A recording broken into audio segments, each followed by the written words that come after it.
ये कर लो पहले। भारी समझ के बोल रहा हूँ यार। आहा। चलो चलो चलो। मूवी का स्टार्ट दो पुलिस ऑफिसर से होता है जो एक क्रूक नाम के क्रिमिनल को जेल में ले जा रहे होते हैं। वो एक रेलवे क्रॉसिंग पे रुकते हैं, तभी एक दूसरी कार उन्हें जोर से हिट करती है। देन उस कार से एक लड़की और एक लड़का निकलते हैं और वो एक ऑफिसर को शूट कर देते हैं और फिर वो अपना मास्क रिमूव करते हैं। और ये सब उनका क्रूक को बचाने का प्लान था। ये क्रूक के साथी होते हैं। इस लड़की का नाम सैडी और लड़के का नाम फ्रांसिस है। ठीक है जी। देन क्रूक उस सेकंड ऑफिसर के सामने उसकी फैमिली की पिक रख के उसे मार देता है। देन सीन शिफ्ट होता है और हम मैरी नाम की एक लड़की को पूल में देखते हैं। मैरी बहुत अच्छी स्विमर होती है। अच्छा। और वो अपनी मॉम ईमा और डैड जॉन के साथ वेकेशंस पे एक लेक हाउस पे रहने आई होती है। जॉन डॉक्टर है और मैरी का एक भाई भी था जो अब जिंदा नहीं था। मैरी अपने भाई का लॉकेट पहनती है। देन मैरी ग्रोसरी स्टोर पे अपनी फ्रेंड पेज से मिलती है और वो मैरी से वीट के बारे में बात कर रही होती है।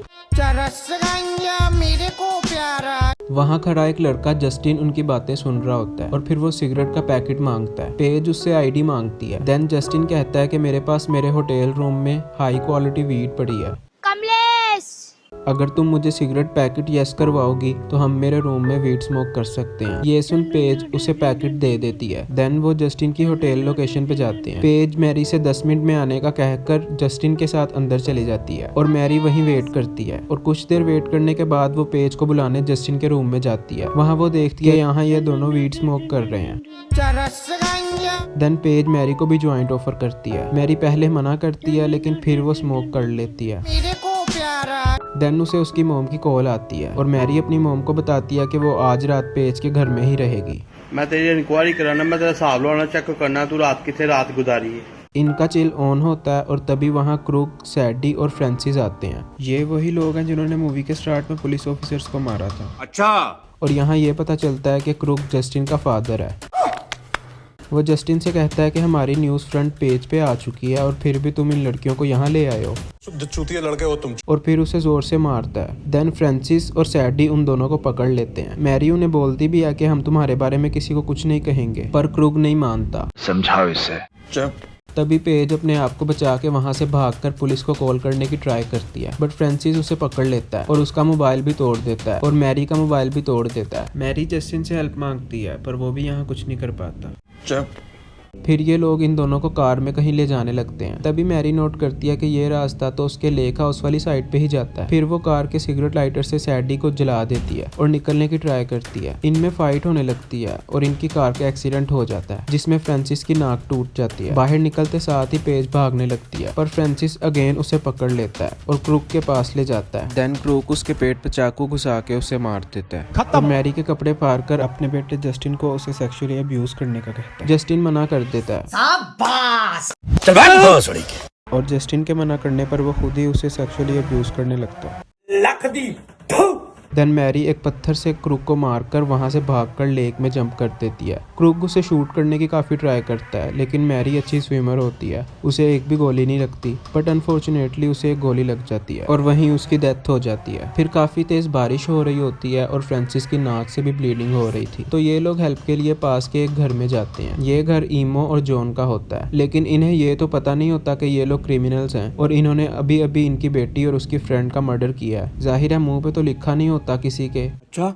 क्रूक और उसके साथी भी ये नहीं जानते कि ईमो और जॉन मैरी के पेरेंट्स हैं। जॉन फ्रांसिस की नाक को ओके कर देता है। तभी जस्टिन फ्रिज पे मैरी की पिक लगी देखता है जिससे वो समझ जाता है कि ये लोग इस वक्त मैरी के घर में हैं। वो मैरी और पेज के लिए बहुत बुरा फील कर रहा था, वैसे भी इस साले की वजह से ही तो ये सब हुआ है। वो मैरी के पेरेंट को भी ये बताने की कोशिश करता है लेकिन क्रूक सैडी और फ्रांसिस की वजह से कुछ भी नहीं बता पाता और मैरी का लॉकेट वहीं किचन में रख देता है और ये चारों गेस्ट हाउस में चले जाते हैं। ईमो और जॉन मैरी के लिए परेशान थे। तभी उन्हें घर के बाहर से एक आवाज आती है। वो बाहर देखते हैं तो उन्हें वहाँ मैरी गिरी मिलती है। मैरी गोली लगने के बाद भी बच जाती है और उसकी कंडीशन काफी सीरियस होती है। अपनी बेटी को ऐसी हालत में देख के ये लोग घबरा जाते हैं और फिर जॉन मैरी को अंदर ले जाकर उसका ट्रीटमेंट करता है और बुलेट बाहर निकालता है। मैरी की ऐसी कंडीशन देखकर जॉन समझ जाता है कि किसी ने इसके साथ बगैरती की है और वो बहुत परेशान हो जाता है। तभी ईमा को किचन में वो लॉकेट मिलता है। लॉकेट देख के वो समझ जाते हैं कि मैरी के साथ ये सब इन चारों ने ही किया है।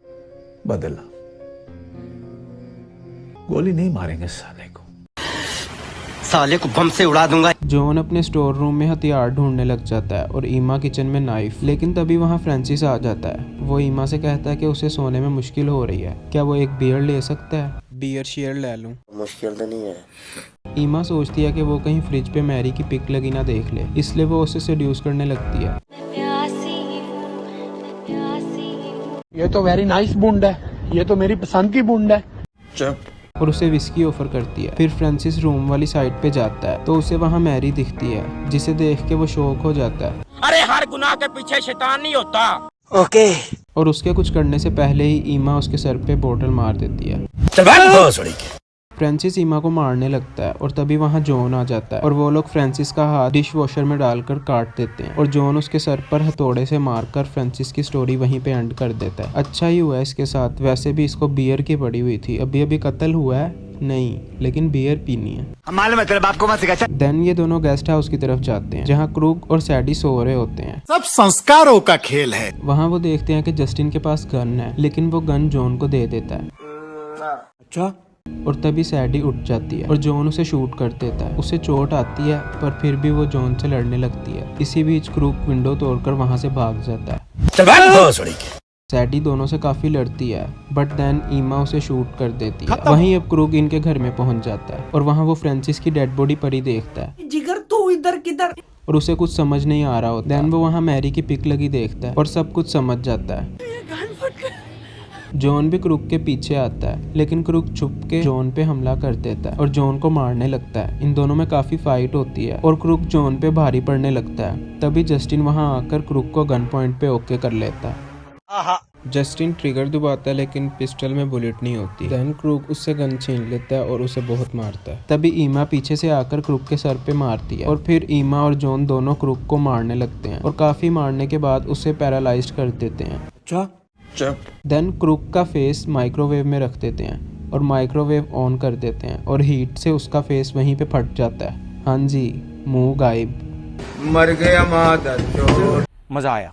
देन ये चारों अपनी बोट लेकर यहाँ से फरार हो जाते हैं और इसी के साथ ये मूवी खत्म। बहुत तकलीफ होती है जब आप योग्य हो और लोग आपकी योग्यता ना पहचाने।